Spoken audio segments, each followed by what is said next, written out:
It's a wonderful Friday. We're happy to have you here with us for the SMITE Challenger Circuit qualifiers. My name is Finch, and we have some pretty good games lined up for today, so hopefully you all enjoy competitive SMITE as much as I do, because we're about to have a lot of it. Joining me here on the desk, the chairs, lounge, whatever you want to call it, I've got Mifflin right here with me. Miff, how you feeling today, bud? I'm feeling pretty good. I'm excited to be here, man. Yeah, good. I'm happy to have you here with me. This set that we're going to be looking at, this is Dansslandd up against Team Gaming, Haithi's Twitter. I don't know exactly what they landed Haiti on, something, but right? this is the Haithi squad right on the other side. So I expect it to be a pretty competitive match. This Dansslandd team is one people should be familiar with. A lot of PS4 guys on this roster, as well as this Haithi team as well. Haithi's on this one, Kyrmi. Some more guys certainly be familiar with. So coming into this one, I'm expecting a competitive match to start right out of the gate. Now this is going to be from the quarterfinal. We're not going to normally be doing this, guys, but because it was kind of a bit of a light day, we've got one quarterfinal match that we're going to start with. That's all the way down there at the bottom left. Then we're going to be going into the semis right after that. So we're starting with this Dansslandd and the Haithi matchup. Yeah, I would expect to see a lot of good play out of the Dansslandd squad. These players have been playing on PS4 for a long time. They have been, yeah. They've been playing together as well. SweetPatato and Snaddy, they've been together. They've been boys, truly, and they've done really well. They made it to the 3rd place, I believe, last year in the console 2020 finals. So. Yeah.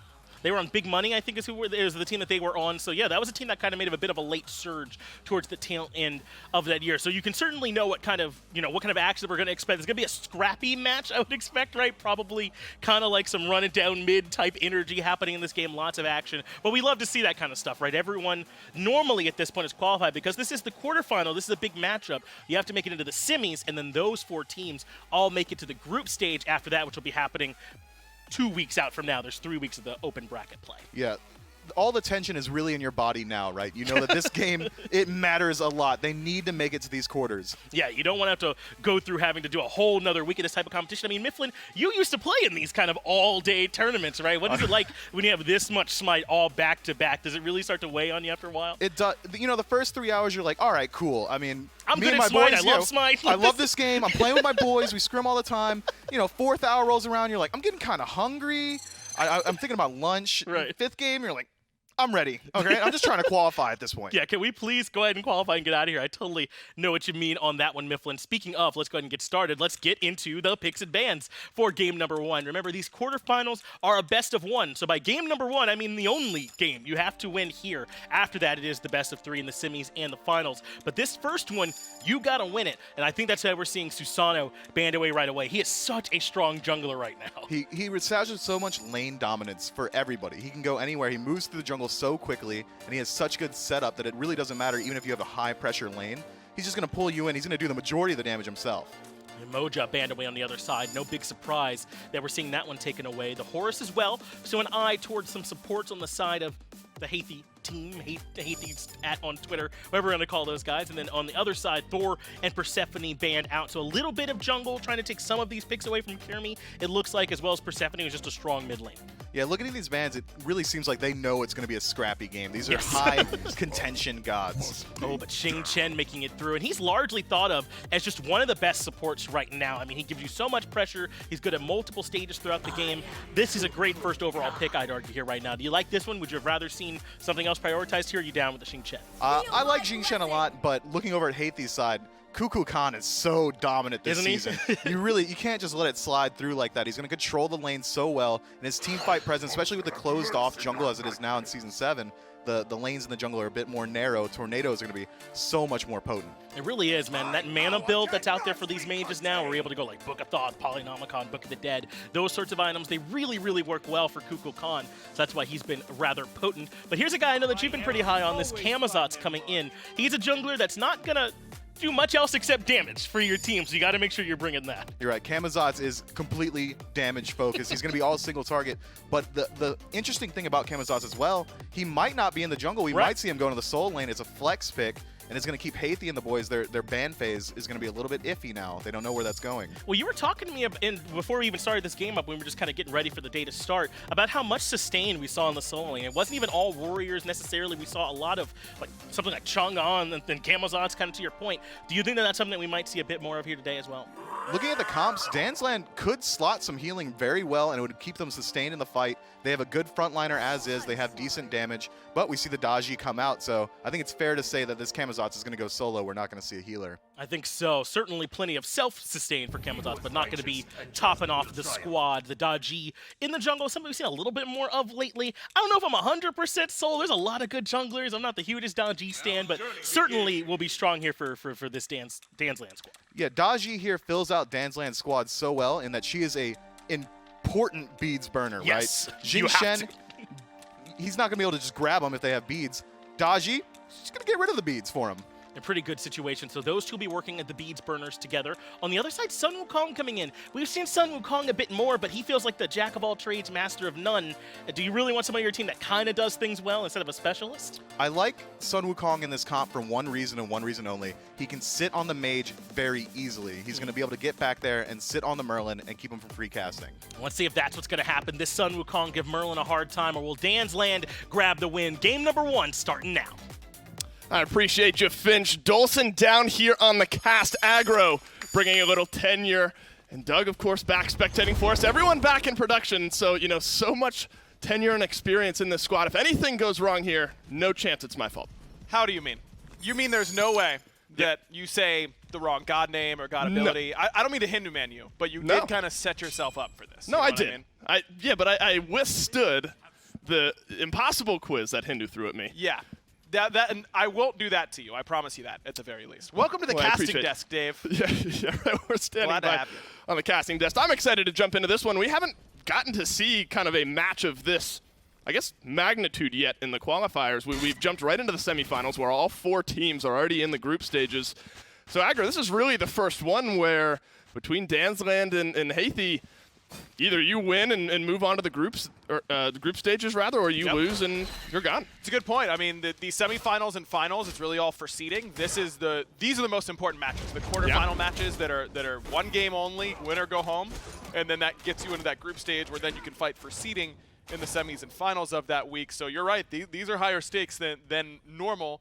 And both these sides have fairly decent competitive experience. I mean, you might not recognize every single name on both sides, but Dansslandd, as Mifflin highlighted on the desk, has a lot of experience together, a lot of it on PS4.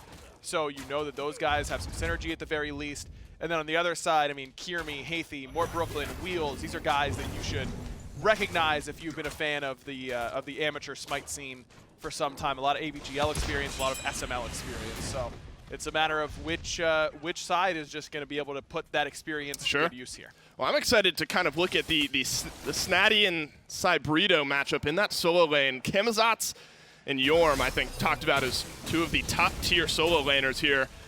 What do you kind of make of that matchup up there in that solo lane? Camazotz should be able to just withstand everything Yorm's going to throw at him through that sustain. Yorm is really not a great solo you type of god. He's the you can't solo me most of the time because he's fairly safe. And Camazotz is the same way, but with way more actual kill potential in this lane. Yorm just doesn't have the burst damage to handle someone with Camazotz's level of sustain. So I'd expect Snaddy to be able to invade if he gets a little bit of help. SweetPatato on Dodgy usually ganks solo very well, but you can't pull Yorm because of that passive, so that does make a difference. That Powwow ultimate is a lot less valuable on that solo side gank. But you've got a Warrior on the other side and Wukong in the jungle. That's not a whole lot of fight potential early on, so I wouldn't be surprised if you end up being in a spot where you see Dansslandd and the boys put a lot of pressure on that solo lane. And you brought it up, kind of the Wukong pick. I know Dodgy, that sudden burst potential. Wukong, I think, has been debated as a strong or not strong god for a decent amount of time here, but Haithi obviously feel confident grabbing him in the jungle. I mean, we saw a lot of data, remember, play Sun Wukong ADC to an insane level of success last year at this level. Still scratching my head on how we got to that point, but it certainly worked for him. I think that Wukong is one of those gods that we see because he's a comfort pick for a lot of players. He's a fun god to play, but I agree with the assessment that he's not particularly strong. Jungle is an interesting spot for him, though, because I think his problem in solo lane is that he doesn't die ever in team fights. And your team gets everyone else killed, and they're all still alive. Wukong just ends up surviving, and it's like, well, that didn't do a whole lot for us. He's a god that you get to ignore as a backliner. And as a jungler with a more damage-oriented build, maybe you can't ignore him. I think that that's a valuable thought process. If in solo lane he doesn't do enough damage, but he always survives, what if we just shift that curve a little bit? What if we just make him more damage So he gets a little bit less survivability, but then does more damage to the point where you can't ignore him. There's a potential gank happening in the long lane here. That's the Wukong. He's going to make his way in. Bashes down a little bit of damage. Just the final shot there. It is Kyrmi finds first blood in this one for the Haithi. And this is what you expect out of the warrior jungle. It's not the fight potential is great early, but the gank potential is. They usually have very good CC, and they can withstand a little bit more damage than most assassins. Whereas MySweetPatato, Daji's a scaling assassin, one of the weakest assassins in the early game, but one of the best late game, 100% scaling on just about every single ability. So no surprise to me that we see Kyrmi want to step on the gas a little bit earlier. I think it's the right idea with this Wukong jungle for sure. You don't necessarily want to be taking 1v1s in the jungle a whole lot, but your 2v2s and 3v3s with the warrior are going to be stronger than that with the Daji. That's going to carve out a good lead for the Chaos side in this matchup. About 500 gold, 500 XP, not too bad 4.5 minutes into this game. What do you make of some of these long lane builds here? I mean, you go Hunter's Blessing and Boots on one side. Maybe back to that thought in just a moment as SweetPatato has found a potential kill here on Kyrmi. Xing is here on the assist as well. He's going to get himself out of that one back to safety. They're going to force back the Wukong, which is a little bit of a win there. But between Wheels and the Hachiman on the other side, you know, one goes into the early, you know, potential Bloodforge, potential Devo's Gauntlet build. The other goes right into the Warrior tab. Yeah, I think it's just two different styles. I mean, you really want to get those boots online pretty early as SweetPatato tries to get the fight going early here in the mid lane. That's right. He grabs the link, stuns one back. This one might just get it out. You mentioned to me, we were talking about Camazotz, the kind of get out of jail free card that is his ultimate. And oh yeah, he was under a bit of duress there, but able to pop up into the sky, plug away a little damage, and get himself back out to safety. Look, Dave, we're supposed to stay pretty unbiased here as casters, and I'm going to do a bad job of that real quick. Camazotz is something else, man. I mean, this guy just does so much. He lacks a lot when it comes to CC. He doesn't have very much control.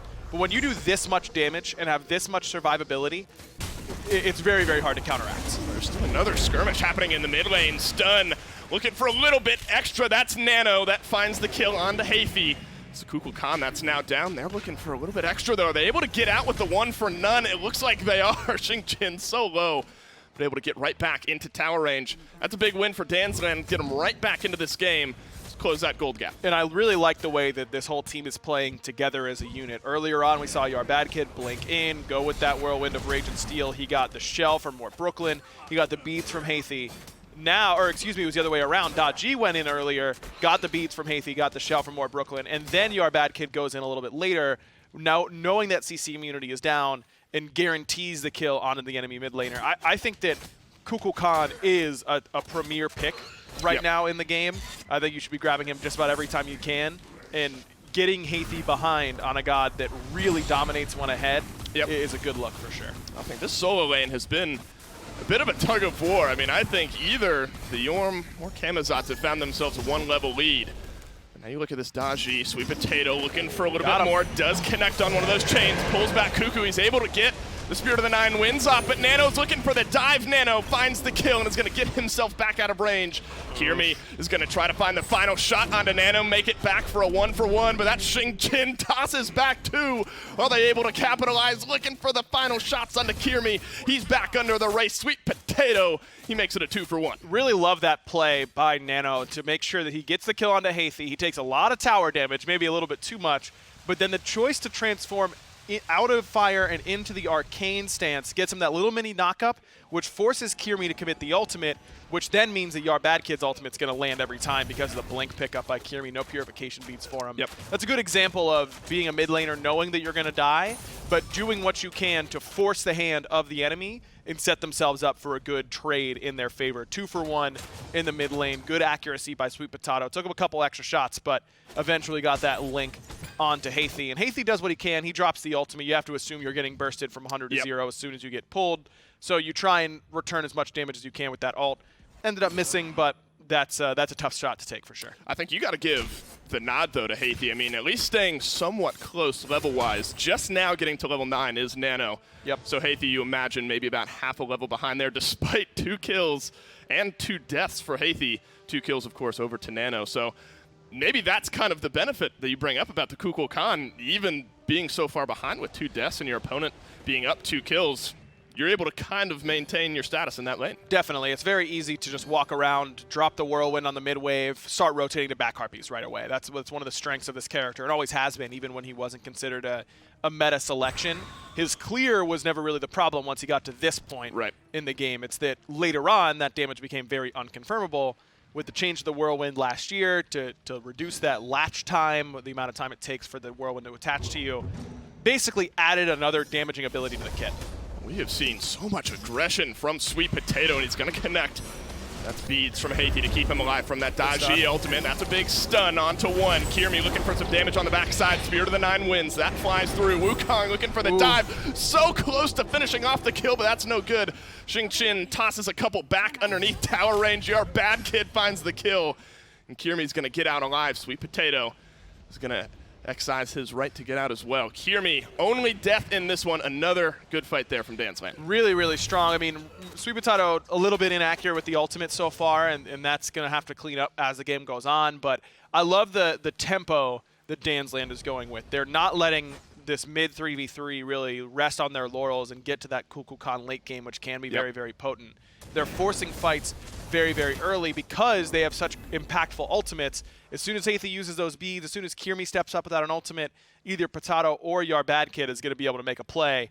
And YarBadKid's timing on these ultimates has really been perfect so far. Well, Renjaru was the first one to start off with those gloves, and now he's the first one to finish off the Devourer's Gauntlet, although there is some debate over Devos versus Bloodforge. It's been, I'm actually surprised to see the Devos. I've seen pretty consistently Bloodforge for a lot of these players, and it's really just that Bloodforge has a relevant passive, is all of your power up front. You don't have to spend your time stacking, and is more power. It is less lifesteal, and that can end up mattering. I mean, if you're looking at something like a Wukong that's going to kill you over a couple rotations of abilities, not all at once, maybe that extra sustain that Devo Gloves gives you up to 24% at full stacks as opposed to the 15% that Bloodforge gives you. It's a fairly big difference in sustain, so I actually don't mind the option here. I would have been tempted if I was Wheels to go straight into Bloodforge to try and take a fight over Renjaru knowing that he's stacking and knowing that I'm already behind in stacks. He grabs the Devos as well, but a fight on the backside of this Gold Fury here. YarBadKid is just going to play Enforcer, try to keep them backed off a little bit. SweetPatato looking for some chains, going to dismount, hopefully into a safe spot. He's going to have to blink himself away from that one. Fight maybe still raging on YarBadKid.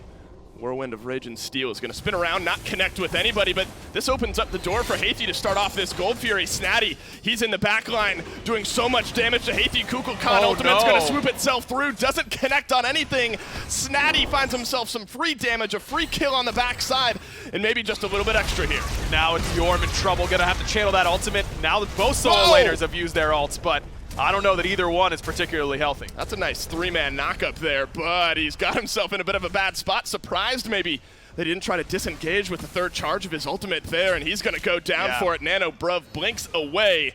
Snaddy's still looking for a little bit extra. No mana right now. Blinks on through, connects with the one. The two is there as well for a little bit of healing, grabs the kill.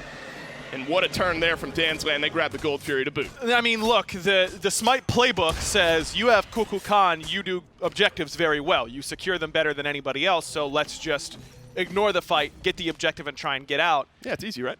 Right, but when the Camazotz is just wailing on your mid laner, you've got to turn and help him at some point. And Haithi stays dedicated to the cause. He's staring down that Gold Fury ready to ult it, and then as he's getting ready to secure, I believe that was Kyrmi who ended up leashing it and getting it over and letting it go.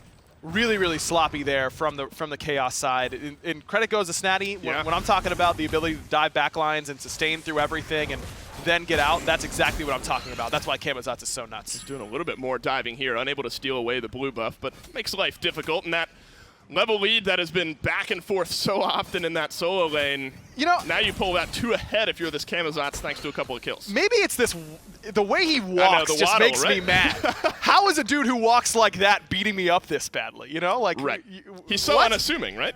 He's never doing leg day at the gym. He's the guy with boulder shoulders, but no base to stand on. So he's waddling like that. Skipping leg day is all 7 sins in the Iron Church. That is the gym, right? You can't be doing that. You cannot be doing that. Who walks like this, man? Well, he doesn't care, right? I mean, he jumps and flies a good majority of the time. See, that is creepy. This less so. I don't know.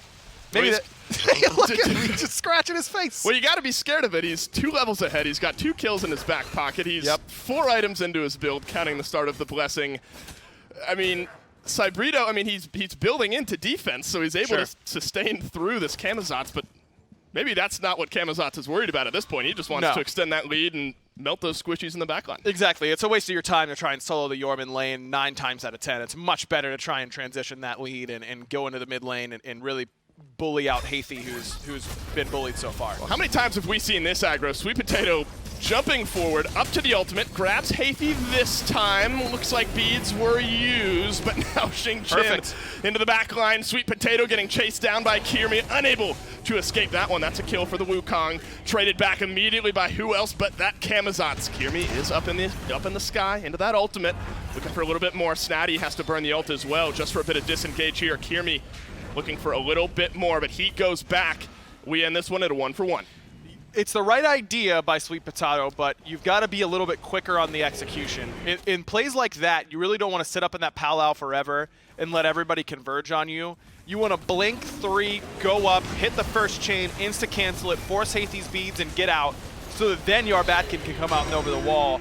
The set plays by Dansslandd have been good so far. They've been able to do good work on, we pull the beads, then you go in and punish him for it.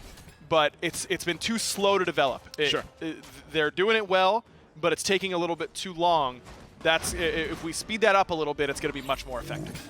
Well, your 15-minute check-in has Dansslandd 2K gold, maybe in some change in the lead on this one. Maybe 1.5K, 2.1K experience though. Large part thanks to that Gold Fury that they were able to snag, but Haithi, they answer back with a Pyromancer of their own. They're still getting the benefits of that one back from base. We've talked a lot about this Camazotz. I kind of want to look at that build a little bit more. Sure. I guess the question is always, you know, if you're this far ahead, maybe this high bridge damage, but into some tankiness as well is the right way to go. I think it is, because Camazotz is not like a lot of other solo laners who you just got to build a whole lot of defense and then you'll CC them to death for your team. Yeah. Camazotz isn't doing that. He's not CCing anybody. He's slowing them at most. So you really just need to be able to get in there and get your hands dirty and brawl and get the kill for yourself. You don't want Heartseeker on Camazotz? I mean, you do.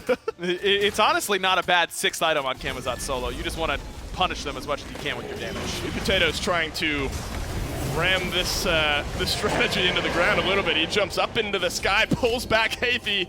It works out for him this time. Camazotz has been relentlessly ganked by this Daji, with Kyrmi still waiting in the wings, trying to answer back. SweetPatato's able to blink back to his teammate, but unable to get out alive.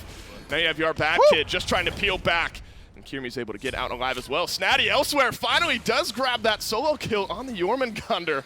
You talk about a 2-level lead, a 4-kill lead now in that solo lane. You can tell what Dansslandd wants to do, aggro. They have been executing the same play over and over and over again. But it hasn't really gotten them too much yet, Dave. I mean, you're right. Haithi's the same level as NanoBruv so far. I mean, Haithi's been less of a factor for sure, but is still getting the farm that he needs. Looks like Haithi's going to go into some defense right now. Maybe a Magi's is where he's going. But here's the problem with this is that he has no pen so far in the entire build.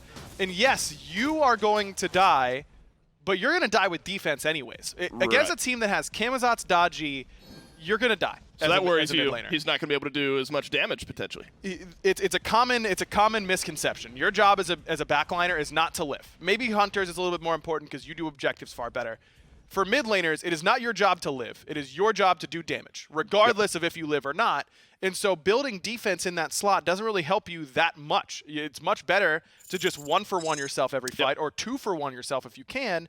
Especially Kukulkan. I mean, if you find a big ultimate in that corridor when they're trying to kill you in the jungle, you're 3-for-1ing them. I mean, you're fine dying.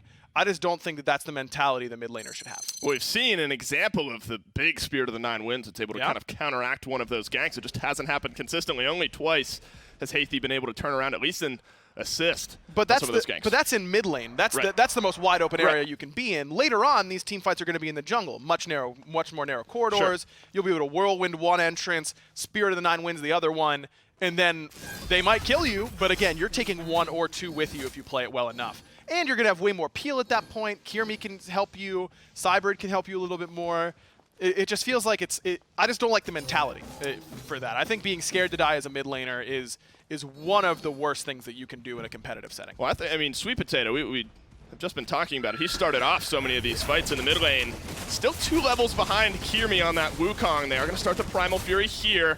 Haithi is somewhere close by, so who's going to be able to capitalize on this one? They're going to turn their attention from the Fury and maybe decide to fight instead. Cybrido, ultimate crashing down onto a couple members of Dansslandd. They are going to peel off the Primal Fury, so health being regened here. Kyrmi's found a stun onto Snaddy in the backline of this fight. Low health bars for Haithi, just a couple.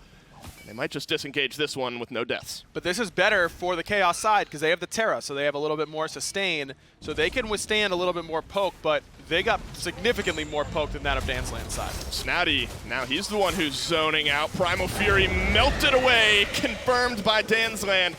They're looking for a little bit extra aggro. Kyrmi blinks himself into that one. He's able to get into the ultimate, up into the sky, but now SweetPatato looks to pull back one, and he grabs it. Renjaru in the back line. There's a big ultimate from Kukulkan with Snaddy grabbing one as well.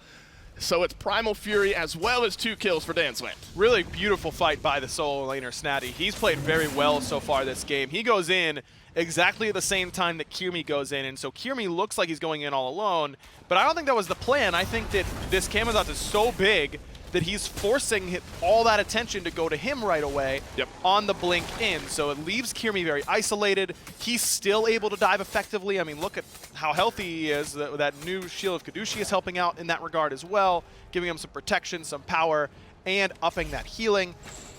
No Divine Ruin for Haithi. Yeah. I just don't like the build. I think that you have to be able to do a little bit more in these team fights. I know that he's been getting focused, and I know that that's the whole game plan from Dansslandd, but when you pick a character like Kukulkan, you have to be prepared for that.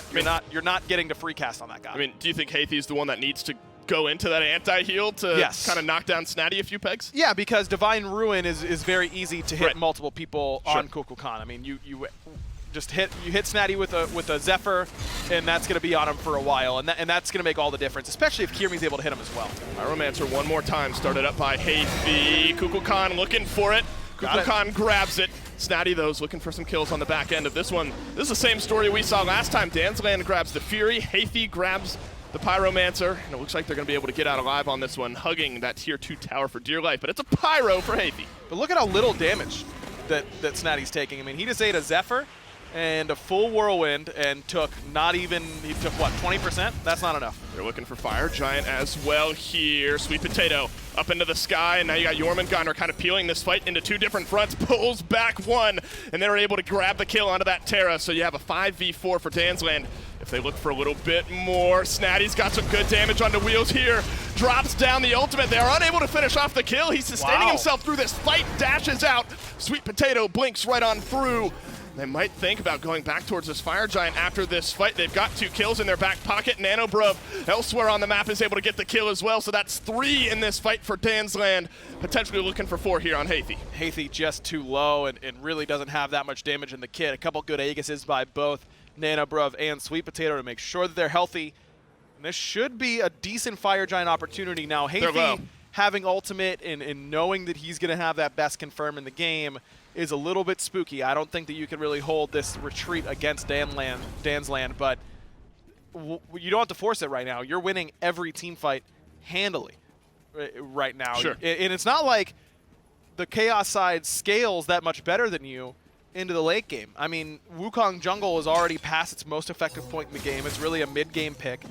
Haithi's going to continue to get stronger, but not if he keeps building like this, so you don't have to worry too much about him. And really, the Terra's the one you're most scared of, but Mort's been fairly ineffective so far this game. So at this point, if I'm Dansslandd, I'm willing to take this late. Well, we're healthy, and we've spent our gold, say Dansslandd, and maybe now's the time to work on this Fire Giant. It's down to about 10% HP. Zone is on. Jormungandr in the middle of the fight, as is standard, nearly able to burn him away. They do. They grab the kill before he's able to go into that World Serpent ultimate. And Snaddy is zoned out 3 members of Haithi here. They're going to peel off the Fire Giant right back to that tier 2 tower. They do not want to leave that circle. Whoa, Dave. He spent at least 200 HP zoning 3 people by himself. You know, that was hard work. And then by sustained it back up, right? Yeah, of course. I mean, well, don't worry about that part. This is exactly what I'm talking about. You start building the Magi's at a point where you really could have used it, But at this point, you don't need the Magi's. You need damage to be able to kill this guy. Snaddy's going to walk at you for 10 minutes, and you're not going to be able to do anything about it. This might finally be confirmed Fire Giant, and yeah, I guess it will be when the Camazotz is able to push back 3 members of your team. Haithi do not want to take that fight. Gold lead extends to about 6K now, 23 minutes into this game. Experience pushing up to 10K. Tier 2 tower on the short lane is under duress. And this is going to be a lot of gold that Dansslandd are going to be able to get through this Fire Giant, because when you see 6-7K leads in 23 minutes, usually a tier 2 or a tier 2 tower or 2 are down at this point. That's not the case. Dansslandd have really gotten this lead fairly organically, and now they're going to end up getting even more through getting these towers down. I mean, that's what, 5,000-6,000 gold on the map by way of the towers, including the one they just took down, so, and an Oni Fury coming up. So this lead is big right now, but it's going to nearly double in size fairly quickly. And I don't think there's a whole lot that Hachiman on Twitter's team should do to stop that at this point. You're definitely not contesting Oni Fury. I don't think that you can contest on tier 1 or tier 2s. This is a Phoenix defense or bust. Kukulkan is very good on the defense because it's very easy for him to clear those waves and stay safe while doing it. But at this point, they're going to be so far ahead by the time Danssland's team is starting to siege these Phoenixes that I don't know that defensive prowess is going to be enough. Well, that's so often where we see these games kind of stall out, isn't it, on the Phoenix defenses, and even sometimes turn around. Do you like what I mean, is it pure just brute force here? You have enough of a lead that even though the Phoenix is standing there, you should be able to take these fights? Snaddy hasn't gone below half health all game, as far as I'm not sure he will. You run it down here. That's what they're looking to do. Looking to jump backwards is Wheels. Fight one more time, split off in half. MySweetPatato in the backline is able to grab the kill with Snaddy. This is a 2v4 in the backline of this fight. Daji pulls back one, back to that pillar. Fight's still happening. Under the Phoenix, they're going to look to peel themselves off. You are a little bit split here. If you're Dansslandd, you have to be careful. Renjaru down very low. Kyrmi's able to find the last shot. YarBadKid spins around Kyrmi. Is he able to get out alive? Yorm is going to crash down one final time. He dashes out. Snaddy finds the kill onto Terra. This is a 2-for-1. Phoenix still stands. Is that a full health Camazotz the whole time underneath the Phoenix? Yeah, don't check your eyes. Never seen that before. Wow, that's crazy. Look, good job by Cybrido to keep Renjaru out of this fight. That's huge that they've lost their hunter. That's going to be their main Phoenix killer. But they still don't have an answer for this Camazotz. I mean, it's got to feel good at that point. And even if your rest of your health bars are chipped down, you got a Camazotz that can go right back underneath that Phoenix. You might be able to try to end this game if you're able to get a few more kills. Kyrmi just out of range of MySweetPatato. Titan attacking as well. You got to be careful, Daji. You get yourself out of that one. You're going to. Kyrmi's able to escape with his life. Back to the fountain he goes, but the chase is on from Haithi. 10% health maybe on a couple members of Dansslandd. Kukulkan swoops on through Snaddy. There's a half-health Camazotz in the backline, but he's just going to jump himself out, get himself away, and grab left Phoenix. See ya. We're out of there. No worries. And this is where those Oni waves really come into play as well. It keeps pressure onto the Hachiman on Twitter's team. I hate that name so much because there's a Hachiman on their squad.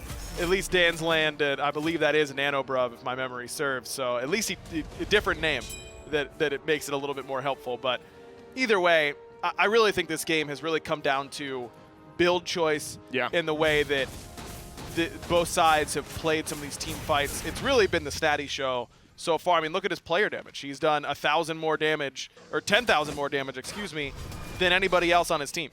At this point, and he's tanked a ton. He's really done his job very nicely, and if you're looking at how you're going to game plan against this Danssland's team moving forward, it looks like they're going to be moving on to the semifinals unless something changes. I would be looking to take Camazotz away from Snaddy for sure. Showing at 27 minutes here. No serious objectives left in the jungle to take. The Fire Giant still about a minute left on respawn. That means it has expired on the 4 members of Dansslandd who still had it. You got left Phoenix down, you got mid Phoenix exposed. Which way do you go here if you're Dansslandd? I think you're willing to wait out Fire Giant at this point. Fire Giant has fallen off, so it's going to respawn in about 40 seconds. Yep. You're not at a whole lot of risk to try and push, but why have any amount of risk? Instead, if you just sit around this Fire Giant, wait it out, you either force the Chaos side into a really bad team fight around Fire Giant, or you get a Fire Giant for free and then start the siege in a much easier position. I don't think there's any reason to rush right now if you're Danssland's side. They're just going to hang out in this right side jungle, maybe grab themselves some vision.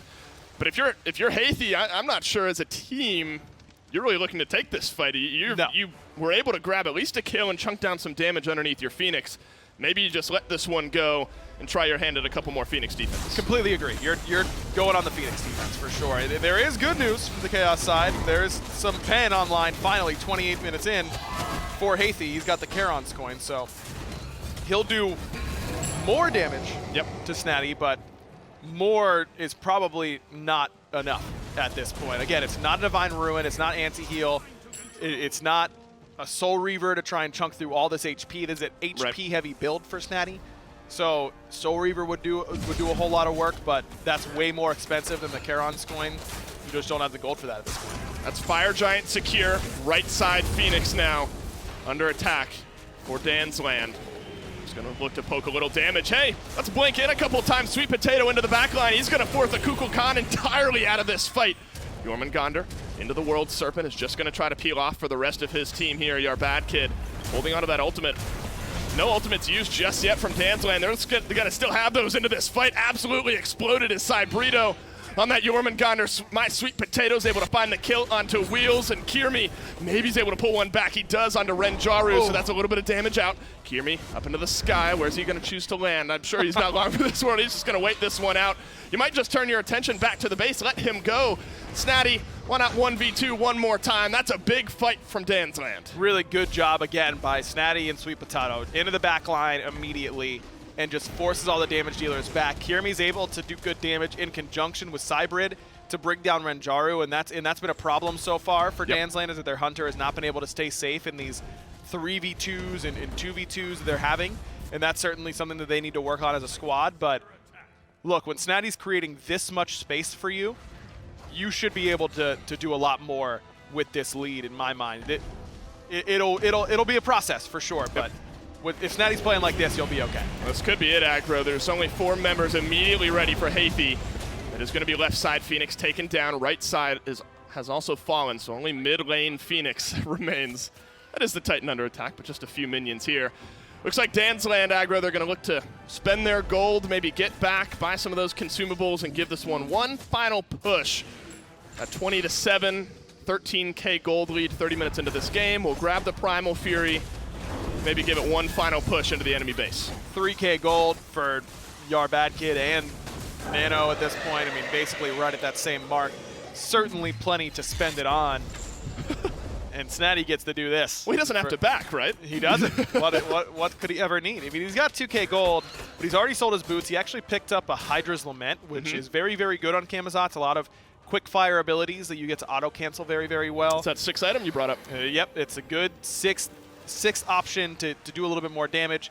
Isn't great with more defense-oriented builds because it is off your scaling, so Heartseeker is definitely better in that spot, but he likely just didn't have enough gold at that point to pick up Heartseeker, and that he had it before that last fight.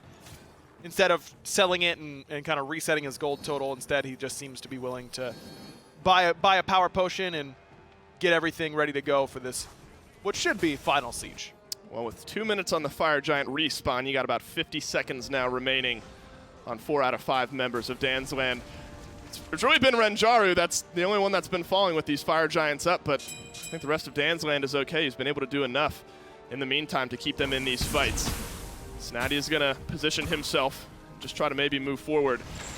You see the respect, and maybe it's more fright than respect from the rest of Haithi. They are immediately backing up under this mid Phoenix. Do you like this call? Go for the 3rd Phoenix rather than push down one of the other side? 100%. I would have liked to see Danssland's team push up these side lanes a little bit more. You want pressure on the Titan with these fire minions, so instead of just all 5 walking up mid, why don't have 2 in mid, 2 on one side, 1 on the other?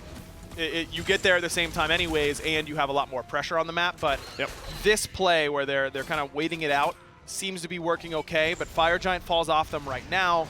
They're seeing if Snaddy can bait himself around this corner. Potential bait hanging out in the Haithi speed buff. Nobody's going to turn around and grab it immediately. They do not have any ward coverage. Haithi sense something is up here. They do not want to step out of their base. Snaddy is just going to face tank as he has. Finally, that right lane is caught up. I don't know if they sense something necessarily. I think they're just scared to move. I think it's more that they know that they can't kill Snaddy no matter what they do. Snaddy is truly capable of surviving a 1v4 at this point. You would need all 5 members in order to kill this guy. And I think Snaddy would have to mess up. They're going to pivot back, I think, one more time for this Fire Giant aggro with Snaddy, as you mentioned. Looking to 1v4, at least zone out. Finally, some of those lane minions have started to catch up with the Phoenixes, but in reality, it seems like the plan all along for Dansslandd was maybe grab Pyro one more time, grab Fire Giant one more time. We've got the Phoenixes down. They are going to probably respawn by the time the siege is underway. But maybe let's grab one more Fire Giant and put the icing on this cake. Yeah, I think I would have preferred to see Dansslandd make a final push on that mid Phoenix when they had Fire Giant for about 40 seconds. If they had pushed up side lanes better, I think they would have had a really good shot at either ending the game or at least completely exposing the base. But we're picking hairs. Yes. Well, picking hairs isn't really a phrase, but sometimes you just gotta make one up as you go. We're splitting them instead this time around. It's about all we can do with this one seeming like it's all over for Haithi, as Dansslandd are going to move in on this right side Phoenix with Snaddy. One more time playing zone. He's going to re-engage on Cybrido on this. Jormungandr still does a good bit of damage. That SMITE into the back line. This could be the final fight of this game. Looking for some chains to pull some back, and he is able to connect on one. Mortbklyn is absolutely decimated in this one. Jormungandr is able to knock up a few. Titan under attack here, and he grabs another 4-man knockup, but there's not that much follow-up. Kyrmi is able to find his way into the back line. Renjaru gets his name in the kill column this time around. Wheels moves himself forward. 3 members versus 2. Dansslandd turns it around. You got Haithi against 3 aggro. I'm not sure he's going to be able to defend. I don't like his odds here, Dave. I'll tell you that much. I mean, there's still a lot of healthy bars on the other side. A lot of damage still on the table as well. Dansslandd gonna move on and punch their ticket to the group stage. And what a turnaround. I mean, I guess it goes without saying, that's the Snaddy show through and through. Oh, yeah. I mean, you talk about the Camazotz and how powerful he is. Maybe not surprised at all with what we saw out of him. No. You know, I brought it up kind of with how that lane was going so much into that game. The Jorm and the Camazotz were so close. He just pulled away around that mid game. Look, I really think it just comes down to builds. Sure. I just don't think that the itemization was there to take down this Camazotz. Yes, the lead certainly played a factor, but eventually it's going to get to the point where you're all 6 items, you're all level 20. It's how do we get there a little bit more smoothly next time around. I think that Dansslandd just looked like the better team through and through. It looked like Snaddy was the best player on the field, and I thought their teamwork was much better. The way that they took those 3v3s in mid looked a lot more cohesive than that of the Chaos side. And it was very calculated as well. I mean, they wait for those Fire Giants. They don't overly force anything. You could tell it was very cool, calm, calculated. And that's an important one. We brought it up pre-game. When you're in these quarterfinals, they are now moved on to the group stages. They'll have a semifinal and potentially a final to play later today. Yep, but that was a win or come back next week game there for Dansslandd. Yep. And they make good on it. You'll see them in the semifinals later today. We're going to send it to a quick break before we break it down.